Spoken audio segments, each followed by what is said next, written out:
ကြီးမျိုးမှန်ရေးဆွဲသောမိဘကိုပြစ်မှားသူ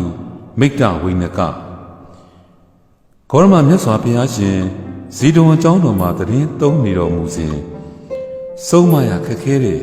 ယဟန်တစ်ပါးရှိတယ်ချစ်သားဒီလိုသင်္ကန်းဗုဒ္ဓဗတ္တိနဲ့နေထိုင်တာမတင်တော်ဘူး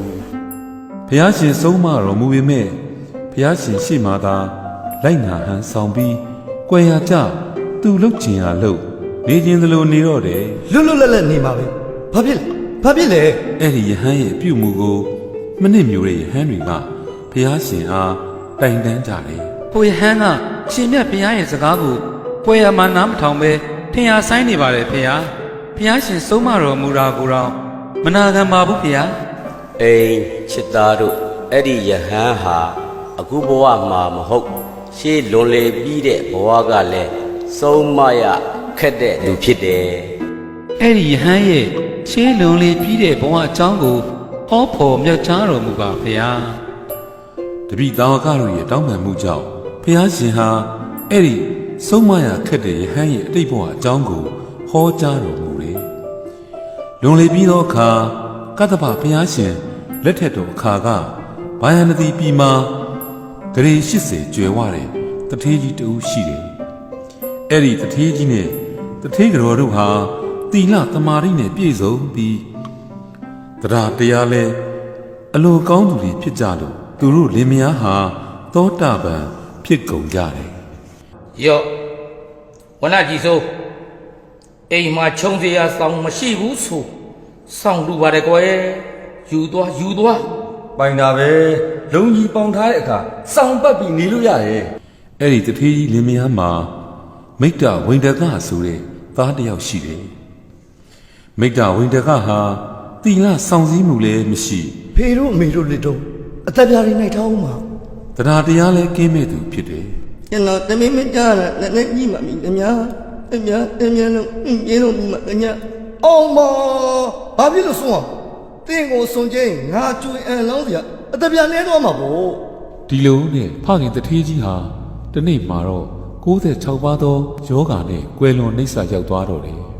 အမလီမောင်ကြီးရဲ့နှမလေးကိုခွဲသွားပြီလား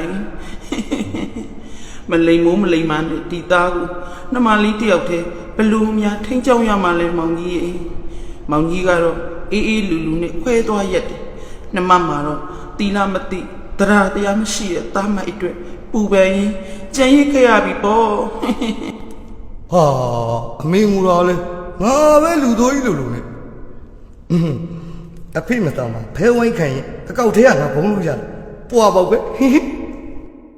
ဒီလိုနဲ့တထေးကြီးတည်ဆုံးပြီးတဲ့နောက်တထေးကတော်ကြီးဟာသားမိနှစ်ယောက်တည်းနေလာရာကသားဖြစ်သူ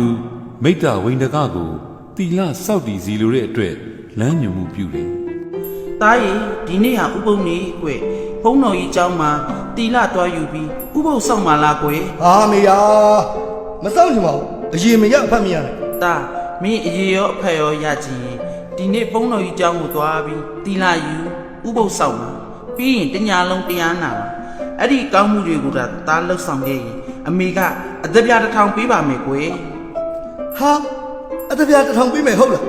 တကယ်နော်အေးပါတကယ်ပါသားရဲ့စောင့်မယ်ဗျာကူဖို့လဲစောင့်မယ်တရားလဲနာမယ်ဒါနဲ့ပဲမိတ္တဝိနကဟာဖုံးတော်ကြီးเจ้าကိုသွားပြီးတီလယူ၍ဥပုပ်စောက်တီဟန်ဆောင်ကညအခါမှလဲတငယ်ချင်းတူအိမ်မှာအေးပြီးမနဲ့မိုးလေးတော့အိမ်ပြန်သွားတော့တယ်ကဲမင်းတာတီလာလဲယူခဲ့တယ်တညာလုံးတရားလဲနာပြီခရီးအတိုင်းအသက်ပြတစ်ဆောင်ပြီးပါအေးပါကွယ်ပြီးတာပေါ့အမေကိုယ်တိုင်ကြိုထားတဲ့ရဘူးလေးတော့တောက်ပါအောင်ကွယ်ဟာအသက်ပြတစ်ထောင်ပြီးမှတောက်မယ်ဗျာကဲပါကွယ်ရော့မိတ္တဝိနကဟာမိခင်ကိုလိမ်ပြီးရလာတဲ့ငွေနဲ့ကုံသွယ်တော့တယ်အဲ့ဒီလိုကုံသွယ်တဲ့အခါအစဉ်ပြေပြီးငွေရင်း3,200,000ထိတိုးပွားလာတော့တယ်အမေအယောင်းဝယ်လို့ကကျွန်တော်တို့အကျိုးမြတ်ရမ်းရတယ်ဗျဒီတစ်ခါသမုတ်တရားကြီးကိုဖြတ်ပြီးကုံကူးရမယ်ဗျတားရဲ့ပင်နဲ့သမုတ်တရားကိုဖြတ်ပြီးတော့ကုံမသွဲပါနဲ့ကွယ်အနေရများလာတယ်ဒါပေမဲ့မိခင်ဘယ်လိုတာတာဆိုဆုံးမှခက်တဲ့မိတ္တဝိန္ဒကဟာခီးထွက်ဖို့စီစဉ်တော့တယ်အဲ့ဒီလိုနဲ့ခီးစထွက်မဲ့နေ့မှာမိခင်ကြီးဟာလှေစိတ်ကိုပြေးဆင်းလာပြီး သားဖြစ်သူမိတ္တဝိနကရဲ့လက်ကိုဆွဲကာတားရှာတယ် တားရဲ့မသွားပါနဲ့ကွယ် ဖယ်သမ်းပါဗျာ မိခင်ရဲ့လက်ကိုပုတ်ထုတ်လိုက်ပြီးရင်ဘတ်ကိုစောင့်တွန်းလိုက်ရာ ရှုပ်လိုက်တာသွား အမလီ မိခင်ကြီးပလက်လန်လဲကျသွားတော့ ကဲဟာဝင်းရှိုး မိခင်ကြီးရဲ့ရင်ဝကိုခြေထောက်နဲ့စောင့်ကန်လိုက်ပြီးနောက်ကုံသွယ်လီပေါ်တက်သွားတော့တယ် တားရဲ့အမိပေါ်ရက်ဆက်လာကြီးလား ဒီလိုနဲ့မိတ္တဝိနကတို့ရဲ့လေဟာသမုတ်ပြာကိုဖြတ်အကူ9ရက်မြောက်တဲ့နေ့မှာပဲ ဟာနေရရက်သွားပြီဟဲ့ တောင်းနေနေပြီလို့လား ဘယ်ကြီးရမှာလဲယေရှုကအနက်ကြီးရဲ့လေရရွက်လို့လည်းမရလော်လို့လည်းမရွေ့ပါလားဧကနာငါတို့ထဲမှာအာကုတုကံပြီးမားတဲ့သူတယောက်ပါနေလို့နတ်ဒီဝါတွေကငါတို့လူကိုရက်တန့်စီတာဖြစ်မယ်ကဲဒီတော့ကျုပ်တို့ရေချောင်းသွားလာသူတို့ရဲ့ထုံးစံအတိုင်းမဲနိုင်ကြမယ်ကံဆိုးသူဖြစ်မဲ3ချိန်3ခါကြာရင်နေရခဲ့ရမယ် အဲ့ဒီလိုစီဝေးဆုံးဖြတ်ပြီးမဲနိုင်ကြတဲ့အခါ3ချိန်3ခါလုံးလုံး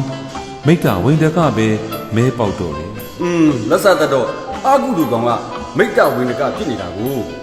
အဲ့ဒါနဲ့ထုံးစံတိုင်းမိတ္တဝိနကကိုစားနပ်ရိတ်ခါချို့နဲ့တူဖောင်ပေါ်တင်လွတ်လိုက်ကြတယ်အဲ့ဒီတော့မှလေဟာလဲနေရာကနေရွေရှားပြီးလိုရာခီးကိုဆက်လက်ထွက်ခွာသွားတော့တယ်ဒီလိုနဲ့မိတ္တဝိနကဟာသမုတ်တရားလည်းမှာဖောင်ငယ်လေးနဲ့ရက်ပေါင်းများစွာမျောကျင်ရမျောနေရကဒီနေ့မှာတော့ကျွန်းငယ်တစ်ခုစီစိုက်ရောက်သွားတော့တယ်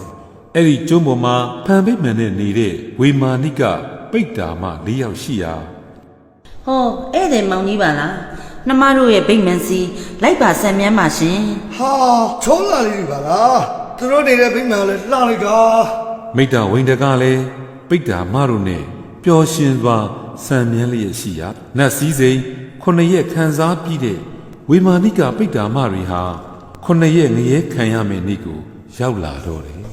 မောင်ကြီးနှမလေးတို့မနှက်ဖန်ဆိုရင်ခရီးဝေးတစ်ခုသွားရမှာမို့နောက်9ရက်ကြာမယ်စောင့်ရစ်ပါနော် နောက်တစ်နေ့မှာမိတ္တဝိနကအိယာကနိုးတော့ပိတ္တာမ၄ယောက်ဟာမရှိတော့ပါဘူး ဟာသူလေးတွေမရှိတော့လဲပြင်းလိုက်တာ မိတ္တဝိနကဟာစောင့်ရတာကိုညှင်းငွေလာတာနဲ့ဖောင်ကိုကျိုးဖြတ်ခါဖောင်ပေါ်တက်ပြီးသမုတ်တရားတဲ့ဆက်လက်မျောပါလာရာငွေပိတ်ဗန်းနဲ့နေထိုင်တဲ့ပိတ္တာမ၄ဦးရှိရာကျွန်းကြီးစီရောက်ရှိသွားပြီးအဲ့ဒီကျွန်းမှာလဲ9ရက်ပဲဆံမြန်းတယ်နောက်ဗရမ ्या ဖန်ရင်ရွှေဖန်ရင်ဒီနဲ့နေတဲ့ဝေမာနိကပိတ္တာမတွေစီမှာ9ရက်စီဆံမြန်းနေခဲ့တယ်အဲ့ဒီနောက်မှာတော့ဖောင်ငယ်နဲ့မျောလွင်နေတဲ့မိတ္တဝိနကဟာဥဒ္ဒရငရဲရှိရာကျွန်းစီရောက်ရှိသွားတော့တယ်အဲ့ဒီကျွန်းမှာဥကောင်းပေါ်တင်နှုံးသားဆက်တင်းပြီး